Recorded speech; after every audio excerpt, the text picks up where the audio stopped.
Welcome back, Sebastian here. So today I'm going to be doing my review for the 2023 Qatar Grand Prix. So there's a lot of drama before the race due to Pirelli basically bringing in rules just for this weekend, just for this race in fact, with dealing with the maximum length of the tire. So basically each tire was only allowed to do 18 laps total, irrespective of the compound of tires. So soft tire could only go 18 laps, hard tire could only go 18 laps.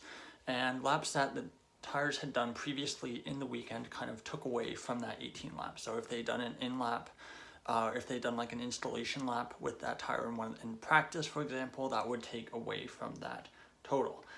So Perez started from the pit lane. I guess they had to change some components on the car after his crash in the sprint. Sainz did not start the race because of a fuel system leak. So that was a shame for Ferrari, only having one car in the fight. And basically there was a lot of kind of question marks because everyone had different tire allocations coming into the race. Some cars had multiple sets of new mediums, others had used mediums, used softs, new softs, that kind of thing. So there's everyone was kind of on a different field, but most drivers did opt to start on the medium tires. And Hamilton was complaining right on the formation lap, even starting on the soft tire, that he was a sitting duck. Which took on a very different meaning after the start took place. So, started with Verstappen on pole and Russell alongside him. Into turn one we go, and Hamilton gets a really good start, tries to go around the outside of George Russell, but cuts in too tightly to turn one, and basically takes both of them out. Hamilton DNFs. Russell was somehow able to continue, keep the car going, and was trundling along at the back of the field with a puncture. We get to a safety car, and Piastri basically has somehow cruised into P2 all the way up from P6 on the grid. Alonso was basically hindered when Russell was basically spun by Hamilton. It kind of slowed Alonso down quite a bit, so it left this perfect gap for Piastri to slide into second place. We got a safety car, and lap 4 of the safety car, on lap 4, under the safety car, Bottas and Stroll, among some others, decide to pit as well. And this would turn out to be a really good, smart strategy call by Alfa Romeo, especially with Bottas.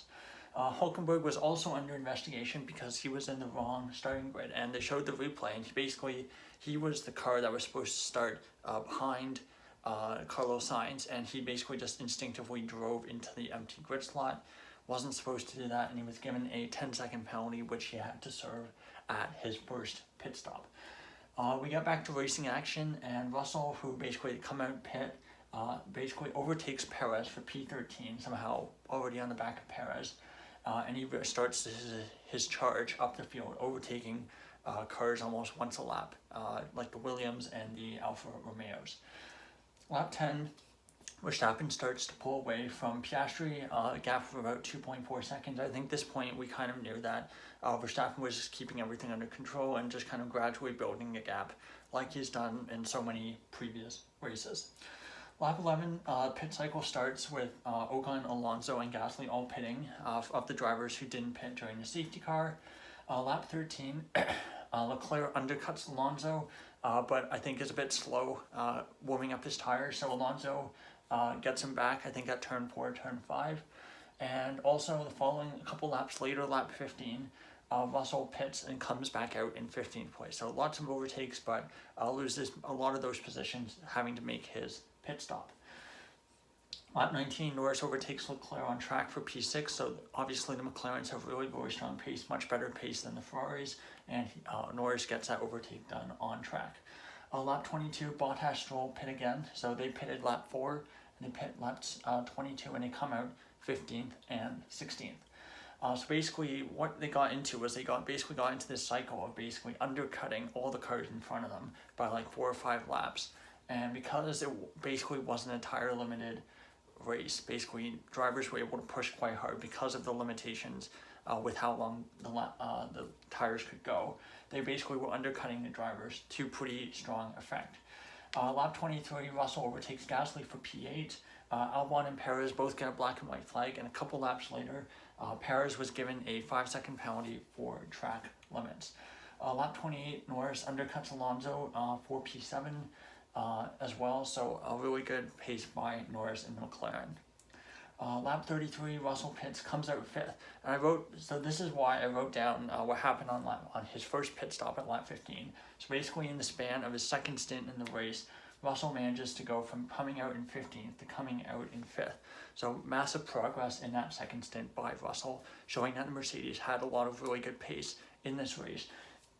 And I think if we didn't have the first corner collision, I think it would have been a really interesting fight between the Mercedes and the McLarens for those podium positions.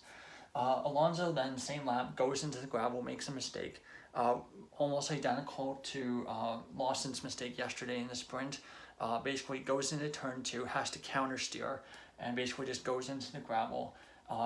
Alonso also rejoined the track very aggressively, and he was under investigation for that. I believe he was given a 5-second penalty after the race, but I don't think it affected his final position because he was far enough ahead of Ocon. Lap 38, Perez goes second. Gets a second penalty for track limits very soon after the first one, and gets another 5-second penalty to serve as his next pit stop. The other thing with Alonso, I'll just say, is that he did lose that position to Leclerc going into the gravel. Lap 42, so coming in just before this moment, Sargent had been coming onto the radio saying he felt really unwell, wasn't feeling great, and lap 42 he decides to retire the car due to dehydration. So really suffering from the heat and the humidity and all the effects, as well as the super high G corners, which in some ways made this race almost more difficult than Singapore, which is generally considered to be the toughest race on the driver. So unfortunate for him, he was well outside the points anyway, so it didn't really make a massive difference in the end, but not great for Sargent. Lap 43, Stroll gets a 5-second penalty for track limits, and Gasly also gets a penalty that same lap.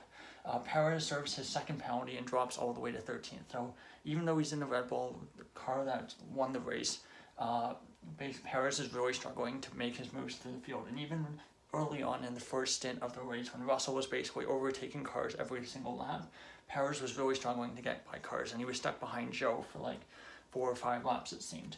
Comes out 13th. At some point, he was basically lapped by Verstappen as well. I think he unlapped himself when Verstappen got his last pit stop, but nonetheless, not a great race for Perez. Lap 47, Norris holds track position. So at this point, McLaren second and third, about 3 to 5 seconds, I think, at this point, between Piastri and Norris. Norris looked like the faster driver in the race, was gradually chipping away at Piastri's lead, or basically at his advantage. But the team comes on the radio. They want to preserve the 2-3. They don't want a repeat of what the Mercedes did, which I think was the smart call. Lap 52, Gasly overtakes Stroll off track, was forced to give the position back, but then in the process, Perez had basically come from behind, and Perez then overtakes Gasly as well in the same move. So not a great result there for Gasly. Let's see, lap 55, Stroll gets another 5-second penalty for track limits. Really tough for him because that definitely dropped him outside of the points.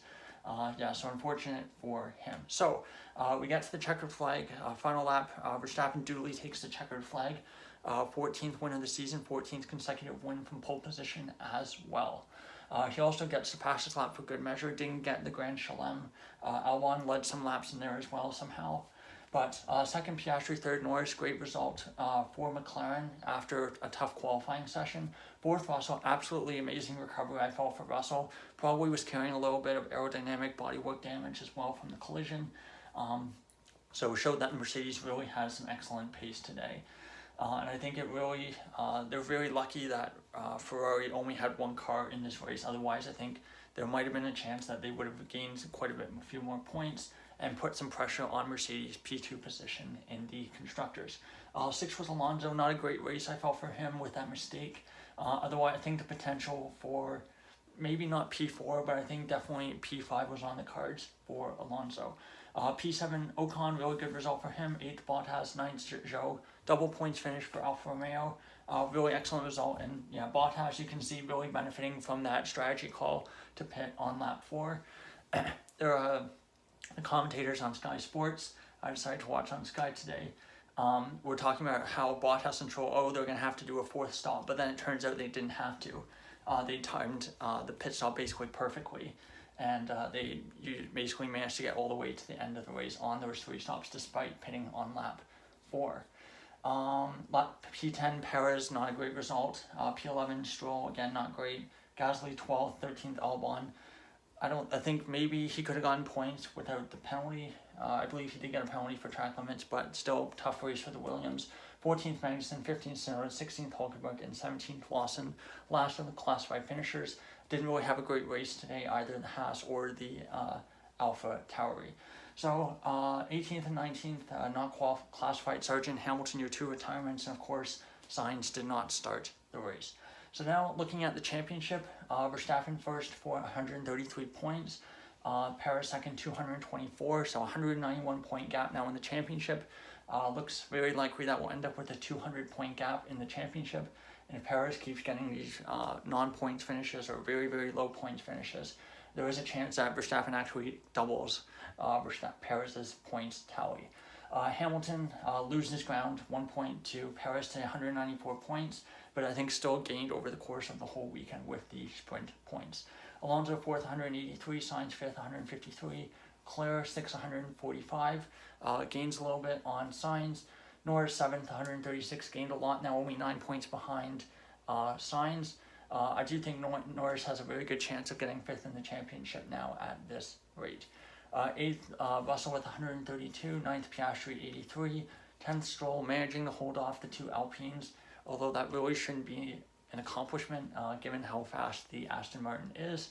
Gasly 11th, 46 points, 12th, Ocon 44 points, 13th, Albon 23 points, 14th, Bottas moves up with that 8th place finish. Hulkenberg drops down to 15th with 9 points as well. 16th show, 6 points, gets another 2 points on the board. Good result, really good result for him. 17th Tsunoda 3, 18th Magnussen also with 3, 19th Lawson with 2, and of course Sargent, De Vries, and Ricciardo all with no points. And all of the news coming out of Red Bull and AlphaTauri is that Ricciardo will be coming back the next race at Austin. So 3 talking points of the race. I've been doing this recently. I think first and foremost, I think this is not really close, is the Mark crash.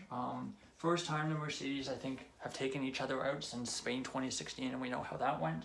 I do think it'll be interesting to see what the fallout is. I think Hamilton's taken full responsibility.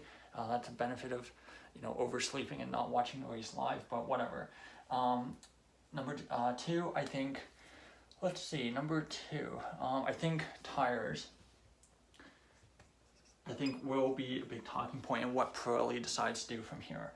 I think, it's very clear that these curbs that we had in Qatar, don't work with the Pirelli tires at this point. So I don't know if that will lead to a change in construction for next year, or if the FIA are basically going to be like, no, we can't have these curbs anywhere, and the circuit's going to have to replace the curbs after they replaced them last time.